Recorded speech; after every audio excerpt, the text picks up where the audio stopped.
Hello साथियों, मैं अजय कुमार प्रजापति आप लोग का इस यूट्यूब चैनल पे हार्दिक स्वागत और अभिनंदन करते हैं। साथियों, आज हम लोग प्रकाश किसे कहते हैं, प्रकाश के बारे में चर्चा करेंगे। तो साथियों, प्रकाश किसे कहते हैं? तो साथियों, क्या आपने प्रकाश को देखा है?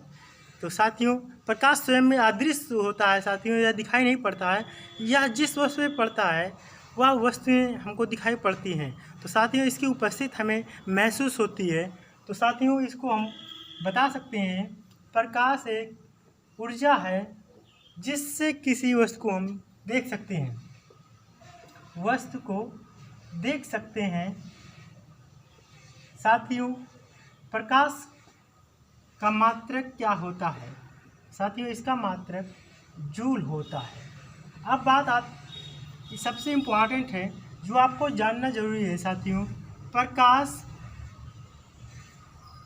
प्रकाश के आधार पर वस्तु को हम दो भागों में बांट सकते हैं। साथियों, जो प्रकाश उत्पन्न स्वयं करती हैं, जो प्रकाश उत्पन्न नहीं करती हैं। साथियों, उत्पन्न के आधार पर वस्तुएं।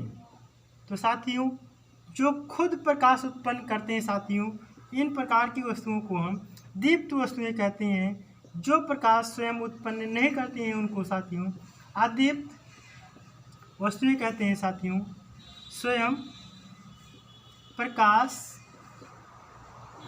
उत्पन्न करें, जो स्वयं प्रकाश उत्पन्न करती हैं उनको दीप्त वस्तुएं कहते हैं। साथियों, इसका उदाहरण एक लिए लिया जाए। साथियों, इसका सबसे अच्छा उदाहरण है सूर्य, तारे, जलती हुई मोमबत्ती या बल्ब। अब साथियों, अदीप्त वस्तुएं क्या होती हैं? जो खुद अपना प्रकाश इनका नहीं होता है या दूसरे वस्तु के प्रकाश के कारण दिखाई पड़ती हैं। साथियों, जब प्रकाश इसमें पड़ता है तो वस्तुएं दिखाई पड़ती हैं। इनके उदाहरण हैं साथियों, इनके कई उदाहरण हैं, जैसे कुर्सी, मेज, और साथियों सबसे अच्छा इसका एक उदाहरण होता है चंद्रमा। साथियों, चंद्रमा का अपना खुद का प्रकाश नहीं होता है, वह सूर्य के प्रकाश के कारण चमकता हुआ प्रतीत होता है। साथियों, अगर हम बात करते हैं, कुछ ऐसी वस्तुएं होती हैं जिनमें प्रकाश पारगम्य होता है, अर्थात एक सिरे से दूसरे सिरे तक या एक तरफ से दूसरी तरफ प्रवेश कर जाता है। तो साथियों, पारगम्यता के आधार पर वस्तुएं। साथियों, इस प्रकार के आधार पर वस्तुएं तीन प्रकार की होती हैं, इसको समझना आवश्यक है। पहले प्रकार की जो वस्तुएं होती हैं साथियों, इनको पारदर्शी वस्तुएं कहते हैं। साथियों, इनके आर पार देखा जा सकता है, एक सिरे से दूसरे सिरे तक हम लोग साथियों देख सकते हैं। आर पार देखा जा सकता है। साथियों, इसके उदाहरण हैं जैसे कांच। अब बात आती है साथियों, दूसरे प्रकार को हम लोग अपारदर्शी वस्तुएं कहते हैं। साथियों, इनके आर पार नहीं देखा जा सकता है। साथियों, इनका उदाहरण है कुर्सी, मेज और साथियों प्लास्टिक। साथियों, ये भी अपारदर्शी होती हैं। अब बात आती है साथियों, लेकिन आजकल कुछ ऐसी प्लास्टिक आ रही है साथियों जिनके आर पार देखा जा सकता है। साथियों, उनको इसमें काउंट नहीं करेंगे। अब बात आती है साथियों, तीसरे प्रकार को अल्प पारदर्शी वस्तु कहते हैं। साथियों, इसका जो उदाहरण है, इनको पहले समझ लीजिए क्या है। साथियों, ऐसी वस्तुएं जिनमें हम आंशिक रूप से दूसरी तरफ की वस्तुओं को देख सकें। साथियों, ऐसी वस्तुओं को अल्प पारदर्शी वस्तुएं कहते हैं। साथियों, इसका उदाहरण है तेल लगा हुआ कागज का पृष्ठ। साथियों, बहुत ही इम्पोर्टेंट है, नोट कर लीजिए। या स्क्रीनशॉट लेना चाहते हो स्क्रीनशॉट ले लीजिए। फिर इसकी चर्चा करते हैं प्रकाश के कौन कौन से गुण हैं तथा वो कितने गुण होते हैं। साथियों कई गुण होते हैं, लेकिन हम इसमें कुछ प्रमुख गुणों की चर्चा करेंगे। साथियों स्क्रीनशॉट ले लीजिए, फिर चर्चा करते हैं।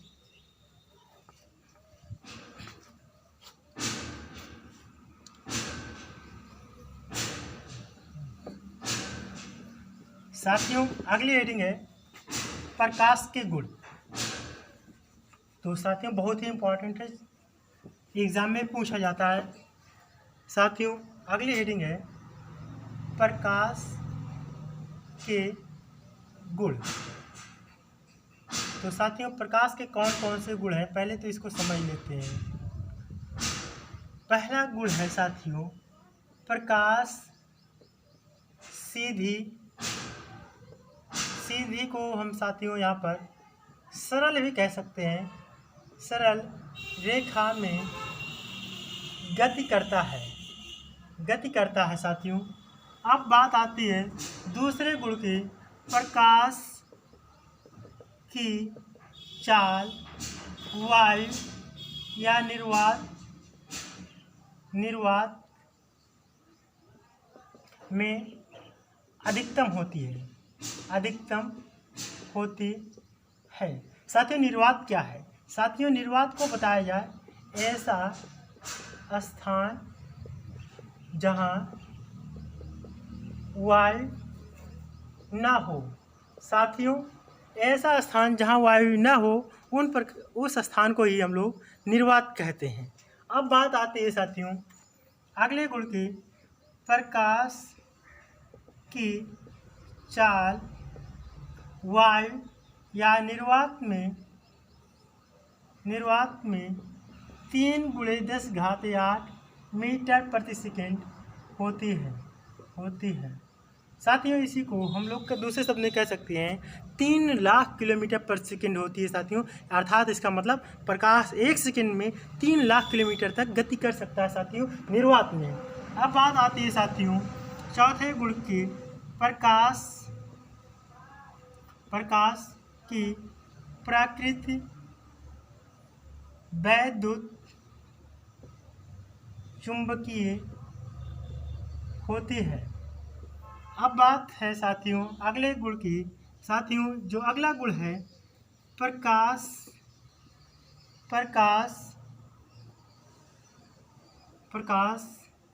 बिना किसी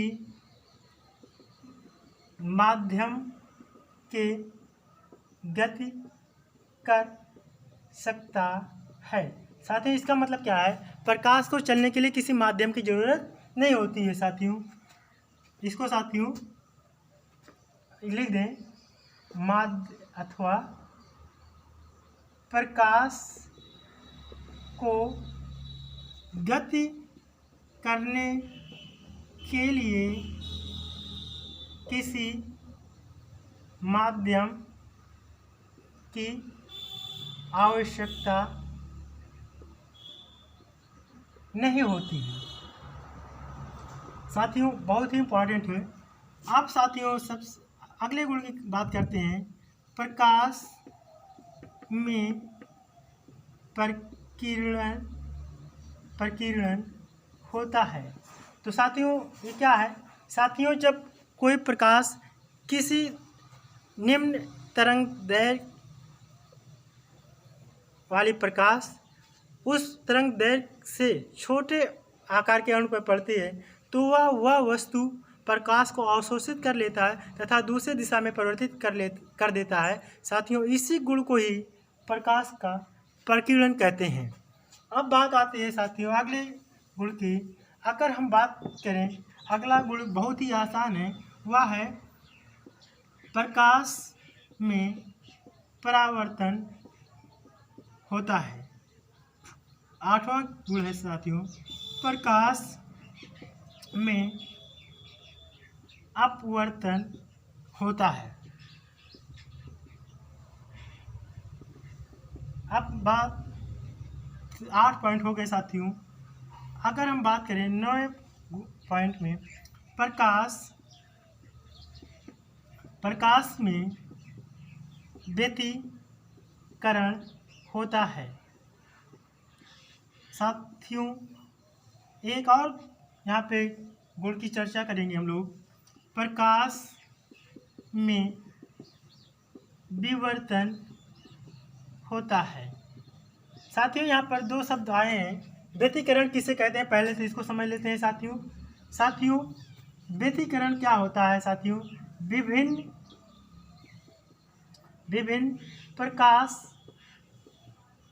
प्रकाश का मिलना ही व्यतिकरण कहलाता है। साथियों इसका आशय क्या है? जब विभिन्न तरंग दैर्घ्य की प्रकाशें एक दूसरे से मिलती हैं तो इस घटना को ही प्रकाश का व्यतिकरण कह देते हैं साथियों।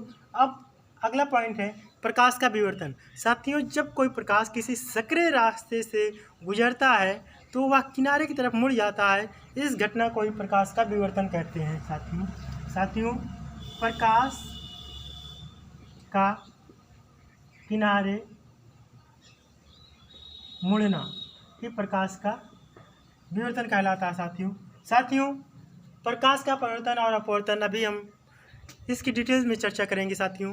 तो साथियों बहुत ही इम्पॉर्टेंट गुण है, इसको नोट कर लीजिए। अभी हम आगे चर्चा करेंगे प्रकाश का परावर्तन किसे कहते हैं और उसके बाद प्रकाश का अपवर्तन किसे कहते हैं। बहुत ही इम्पॉर्टेंट साथियों, नोट कर लीजिए।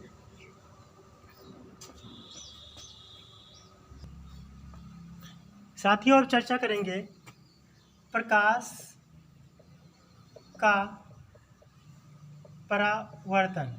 साथियों प्रकाश का परावर्तन क्या है? तो साथियों इसको आपको समझाने के लिए बताया जाए, अगर मान लिया जाए कोई एक वस्तु है, ये अपारदर्शी है साथियों जब कोई प्रकाश की किरण इस वस्तु पे पड़ता है तो जो किरण इस वस्तु पे पड़ता है साथियों उसको हम लोग आपतित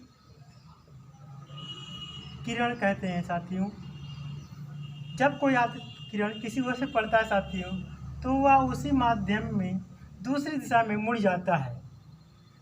तो जो किरण साथियों उस वस्तु से दूर जाती हुई प्रतीत होती है उसी को साथियों हम लोग परावर्तित किरण कहते हैं साथियों। इसी घटना को ही प्रकाश का परावर्तन कहते हैं साथियों। अर्थात जब कोई प्रकाश की किरण किसी वस्तु पर पड़ती है तो वह टकरा कर उसी माध्यम में लौट आती है। इस घटना को ही प्रकाश का परावर्तन कहते हैं। तो साथियों अब हम लोग चर्चा करेंगे प्रकाश के परावर्तन के गुण की चर्चा करेंगे साथियों। इसको समझाने के लिए ऐसा मान लिया जाए, यह एक समतल दर्पण है साथियों। इसमें आप मान लीजिए कोई आपतित किरण आ रही है तो साथियों कौन सी किरण है? ये आपतित किरण है। जब साथियों जिस बिंदु पर यह किरण पड़ती है ठीक उसी बिंदु पर एक अभिलंब का निर्माण होता है साथियों, जिसको यन से प्रदर्शित किया जाता है। इसको अभिलंब बोलते हैं साथियों। आपतित किरण और अभिलंब के बीच में जो कोण बनता है उसको आई से प्रदर्शित करते हैं साथियों और इसको नाम देते हैं आपतन कोण। अब साथियों आपतन कोण के बराबर ही या कोण बनाते हुए दूसरी दिशा में मुड़ जाती है साथियों। तो जो किरण वस्तु से दूर आती है इसी को साथियों हम लोग परावर्तित किरण कहते हैं साथियों अभिलंब और परावर्तित किरण के बीच में जो कोण बनता है आर से प्रदर्शित करते हैं, यह परावर्तन कोण होता है साथियों। अब हम इन्हीं के आधार पर, इसी चित्र के आधार पर ही प्रकाश के परावर्तन के गुण की चर्चा करते हैं, जिसको साथियों हम लोग प्रकाश के परावर्तन का नियम भी कहते हैं। तो साथियों यहाँ पर पहला नियम क्या होता है? आपतित किरण परावर्तित किरण व अभिलंब तीनों एक ही तल में होते हैं। दूसरा नियम है साथियों, आपतन कोण परावर्तन कोण के बराबर होता है। साथियों, इसको I बराबर R के इस प्रकार के संबंध से प्रदर्शित कर सकते हैं। तो साथियों, यह दो नियम संयुक्त रूप से मिला के प्रकाश का परिवर्तन का नियम बनता है। तो साथियों, आपतित किरण, परावर्तित किरण और अभिलंब तीनों एक ही तल में होना चाहिए साथियों, और आपतन कोण परावर्तन कोण के बराबर होना चाहिए। साथियों, अब हम बात करते हैं दर्पण क्या है। साथियों, दर्पण को बताया जाए साथियों, तो कांच की वह सतह जिसकी एक तरफ पॉलिश होती है तथा दूसरी तरफ चिकनी सतह होती है, उस चिकनी सतह की तरफ से किसी वस्तु के स्वरूप को देखा जा सके, उसे दर्पण कहते हैं। साथियों, अभी हम दर्पण की और डिटेल में चर्चा करेंगे साथियों। तब तक अगर स्क्रीनशॉट लेना चाहते हैं, स्क्रीनशॉट ले लीजिए।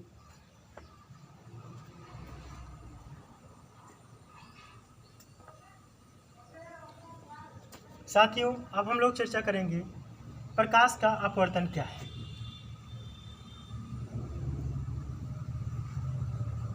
प्रकाश का अपवर्तन, तो साथियों इसको समझ लिया जाए। प्रकाश का अपवर्तन क्या है।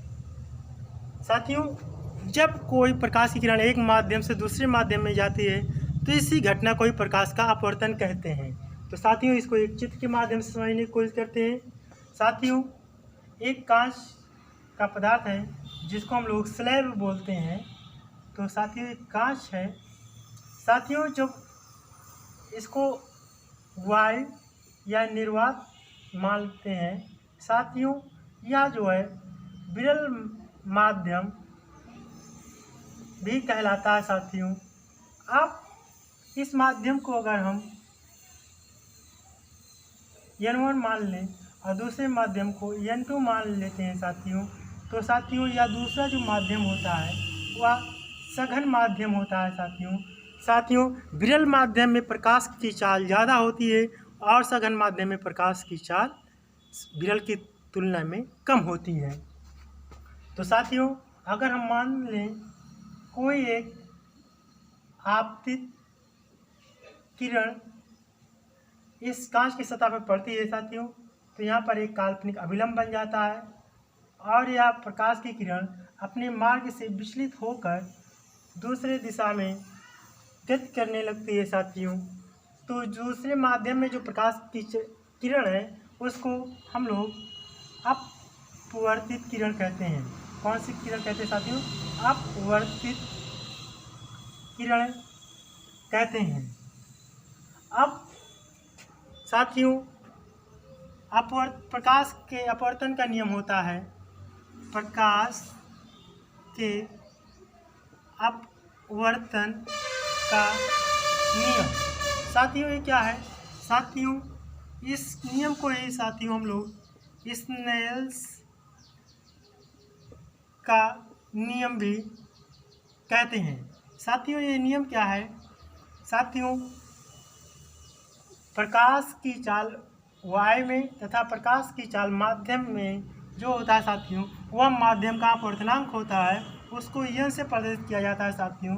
इसी चीज़ को हम कह सकते हैं साथियों, आपतन कोण की ज्या तथा अपवर्तन कोण की ज्या के अनुपात को ही साथियों नियतांक कहते हैं माध्यम का। इस नियम को ही स्नेल का नियम कहते हैं। तो साथियों, यहाँ से एक नया शब्द आया है अपवर्तनांक। साथियों, अपवर्तनांक क्या है? साथियों, इसको यन से प्रदर्शित किया जाता है साथियों, ए वायु अथवा निर्वात में प्रकाश की चाल होती है साथियों, इसको हम V1 मान लें। और साथियों ये क्या होते हैं,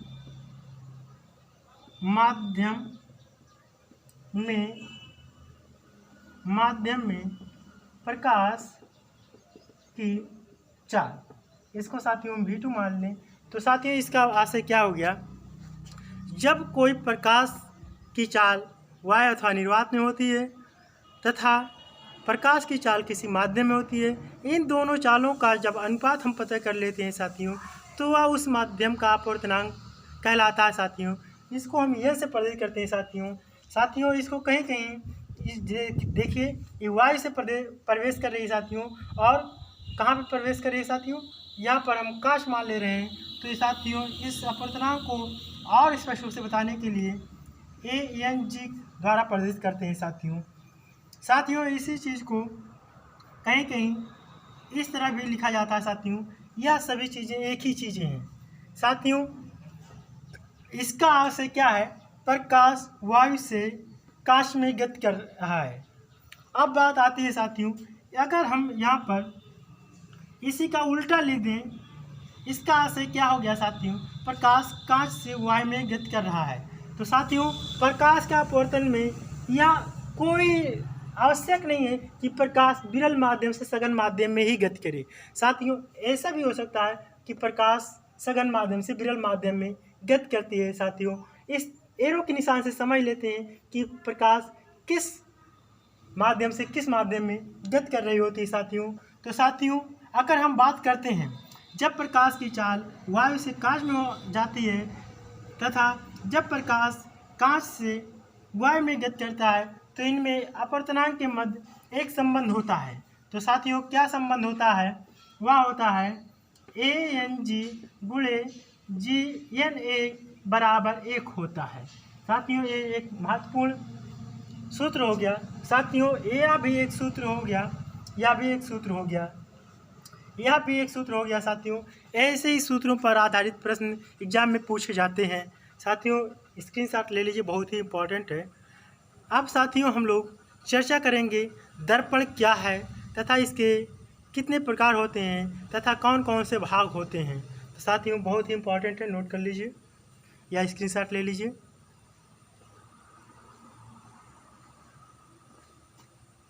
साथियों अब हम लोग चर्चा करेंगे दर्पण क्या है, कितने प्रकार के होते हैं साथियों, इसको चर्चा करेंगे, बहुत ही इम्पोर्टेंट है साथियों। बताया जाए, आपको तो पता चल ही गया होगा दर्पण किसे कहते हैं साथियों जो दर्पण है मुख्य रूप से 3 प्रकार के होते हैं।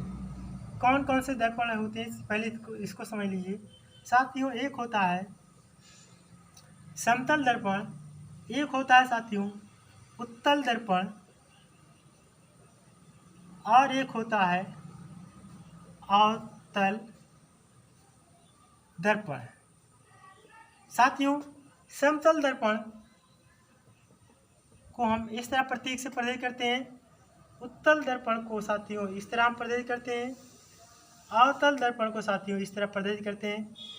तो साथियों जब कांच के एक सतह पर पॉलिश करते हैं साथियों, वह कांच समतल हो तो इस प्रकार के बने हुए दर्पण को ही समतल दर्पण कहते हैं साथियों। अगर हम बात करें साथियों कांच का एक खोखला गोलीय कोश हो साथियों ऐसे बना हुआ, और साथियों अगर हम इसके केंद्र को यहाँ पर मान लेते हैं, और साथियों अगर हम इसको 2 भागों में विभाग कर देते हैं साथियों, एक में अंदर की तरफ पॉलिश कर दें और एक में बाहर की तरफ पॉलिश कर दें, तो साथियों यहाँ पर उत्तल दर्पण का निर्माण होता है या अवतल दर्पण का निर्माण होता है साथियों ये जो लाइनें हमने बनाया है ये सामने का नहीं पीछे का हिस्सा साथियों, और जो सतह चिकनी लग रही है साथियों वह सामने का हिस्सा हुआ साथियों। अगर हम बात करते हैं तो साथियों या जो खोखले गोले का केंद्र होता है साथियों, यही गोले दर्पण का वक्रता केंद्र होता है। साथियों, वक्रता केंद्र किसे कहते हैं, इसकी चर्चा आइए हम विस्तार से करते हैं। तो साथियों, यहाँ पर दर्पण को पढ़ने के लिए इसके पहले जानना जरूरी है वस्तु क्या होती है।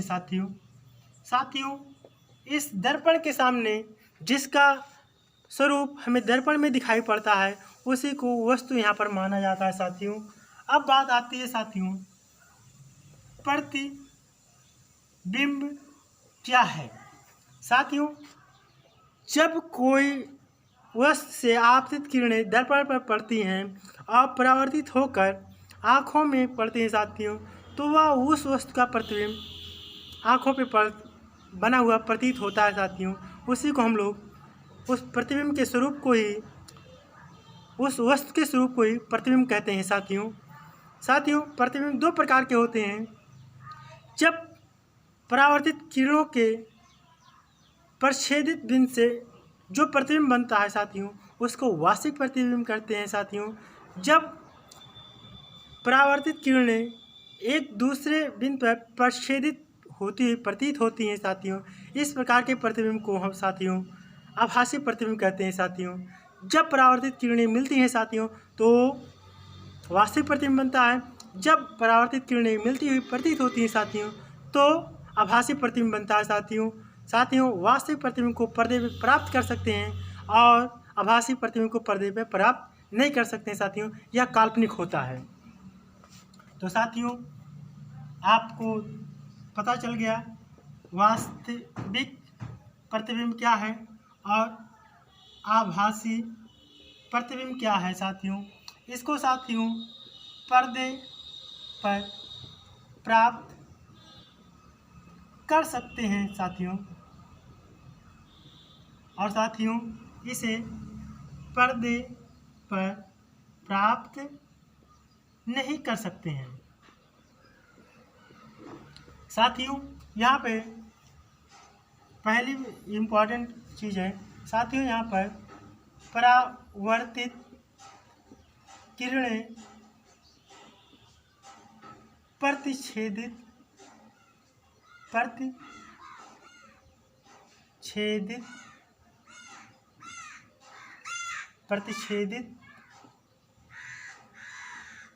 हैं। किरणें एक दूसरे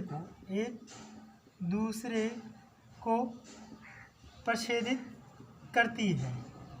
इसका मतलब क्या हो गया साथियों, परावर्तित किरणें एक दूसरे को प्रच्छेदित करती हैं, काटती हैं। साथियों, इसको जो है यहाँ पर लिख सकते हैं, परावर्तित किरणें एक दूसरे को प्रतिच्छेदित नहीं करती हैं। बहुत ही इम्पॉर्टेंट है साथियों, इसको आप स्क्रीनशॉट लेना चाहते हैं स्क्रीनशॉट ले लीजिए। फिर हम लोग पढ़ते हैं इसके कौन कौन से भाग हैं गोली दर्पण के। बहुत ही इम्पॉर्टेंट है साथियों, वस्तु और प्रतिबिंब बहुत ही इम्पॉर्टेंट है। बच्चों से पूछा जाता है, अधिकतर बच्चे जानते हैं लेकिन बता नहीं पाते हैं, तो इसको साथियों नोट कर लेते हैं। साथियों, यहीं पे बता दिया जाए दर्पण में प्रतिबिंब कैसे बनता है। साथियों, इसको यहाँ पर मान लेते हैं साथियों, एक सतह है, यहाँ पर एक वस्तु है। जब कोई वस्तु का प्रतिबिंब आपतित किरण इसके बिंदु से जाता है साथियों, तो यह दूसरी दिशा में से अपवर्तित हो जाता है साथियों, और एक सीध आपतित किरणें ऐसे आती हैं, वह अभिलंब की दिशा में चली जाती हैं साथियों। तो ये यहाँ पर परिवर्तित किरणें या अपवर्तित किरणें एक दूसरे को प्रच्छेदित कर रही हैं।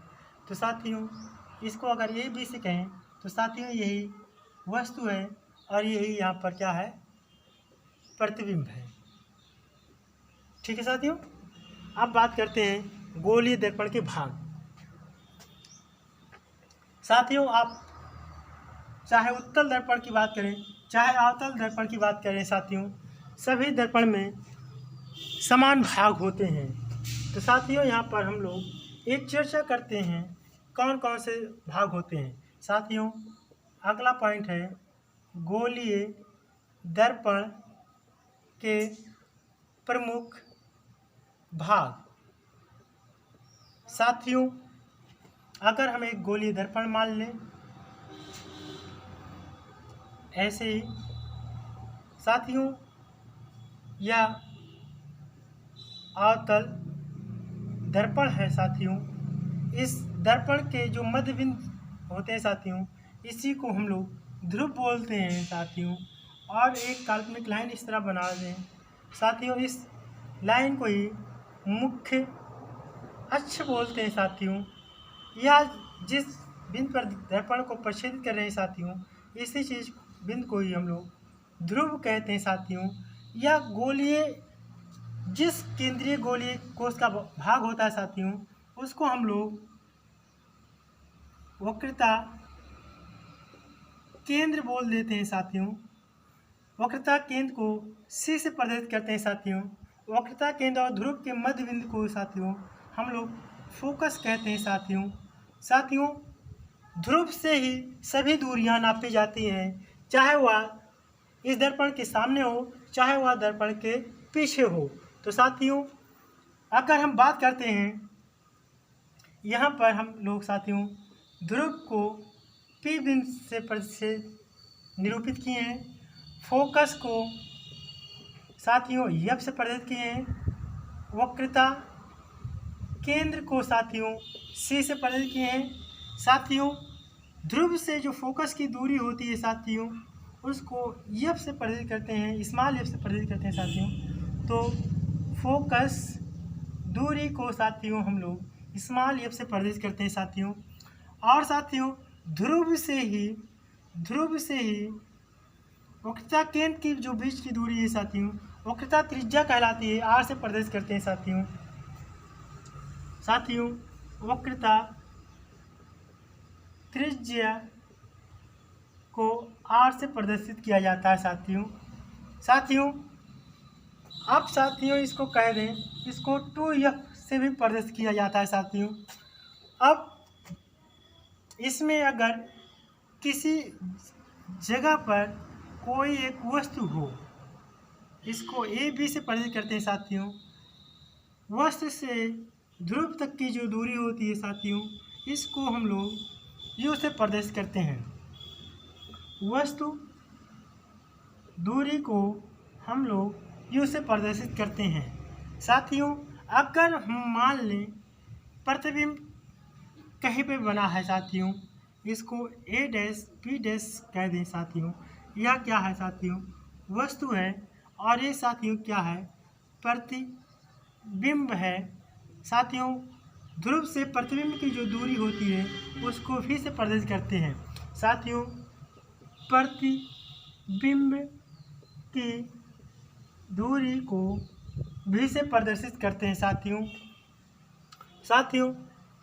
यह जो है अवतल दर्पण के भाग थे साथियों। इसी तरह जो है उत्तल दर्पण के भी भाग होते हैं। तो साथियों यहाँ पर उत्तल दर्पण के भी भाग होते हैं, इसको भी हम लोग समझते चलते हैं। तो साथियों यह उत्तल दर्पण हो गया, उत्तल दर्पण हो गया साथियों। बिल्कुल इसी तरह भाग यहाँ पर भी बनाया जा सकता है साथियों। यहाँ पर भी ध्रुव होता है, फोकस होते हैं, वक्रता केंद्र होते हैं, फोकस दूरी होती है, त्रिज्याएं होती हैं साथियों। यह तो गोलीय दर्पण के प्रमुख भाग हो गए। अब साथियों यहाँ पर भी जो ध्रुव होता है P से प्रदर्शित करते हैं। इसका जो फोकस होता है साथियों उसको F से प्रदर्शित करते हैं, वक्रता केंद्र को C से प्रदर्शित करते हैं। अब साथियों जो फोकस दूरी होती है उसको F से, वक्रता त्रिज्या को R से, वस्तु की दूरी को U से, प्रतिबिंब की दूरी को V से प्रदर्शित करते हैं साथियों। इस गोलीय दर्पण में वस्तु इस मुख्य अक्ष पर कहीं पर भी हो सकता है साथियों। एक इसमें इम्पॉर्टेंट चीज़ पूछी जाती है परिभाषा में कि मुख्य अक्ष किसे कहते हैं साथियों। वह रेखा जो वक्रता केंद्र, फोकस और ध्रुव से गुजरती है उसे मुख्य अक्ष कहते हैं साथियों अब आते हैं वक्रता केंद्र किसे कहते हैं। साथियों गोलीय दर्पण जिस वक्रता केंद्र का भाग होता है उस केंद्र को ही वक्रता केंद्र कहते हैं। साथियों ध्रुव और वक्रता केंद्र के मध्य बिंदु को ही फोकस बिंदु कहते हैं। साथियों अब उस मुख्य अक्ष पर जहाँ पर कोई वस्तु होती है अगर ध्रुव से वह दूरी नापते हैं उस दूरी को यू से प्रदर्शित करते हैं। साथियों उस दर्पण से जो प्रतिबिंब बनता है उसके ध्रुव से प्रतिबिंब की दूरी नापते हैं तो उस दूरी को हम भी से प्रदर्शित करते हैं। साथियों बहुत ही इम्पोर्टेंट भाग है, इसको आप स्क्रीनशॉट ले लीजिए, बहुत ही इम्पोर्टेंट है। साथियों अगर हम बात करते हैं जब किसी बिंदु पर कई ढेर सारी किरणें मिलती हुई प्रतीत होती हैं साथियों, तो जो इस प्रकार की किरणें होती हैं साथियों इनको अविसारी किरण पुंज कहते हैं। साथियों जब किसी बिंदु से अनेक दिशाओं में किरणें जाती हैं साथियों तो इस प्रकार की किरण को अपसारी किरण कहते हैं। साथियों हम उम्मीद करते हैं कि आपको आज का टॉपिक बहुत ही पसंद आया होगा। साथियों बहुत ही इम्पोर्टेंट फंडामेंटल बेसिक कॉन्सेप्ट्स का क्लास था। साथियों आपसे हम एक निवेदन करते हैं, यदि आप अभी तक हमारे चैनल को सब्सक्राइब नहीं किए तो सब्सक्राइब कीजिए। साथियों हमारे चैनल को लाइक कीजिए और अधिक से अधिक शेयर कीजिए। साथियों इसी के साथ आज की टॉपिक को यहीं समाप्त किया जाता है। धन्यवाद साथियों। Okay take care, bye bye.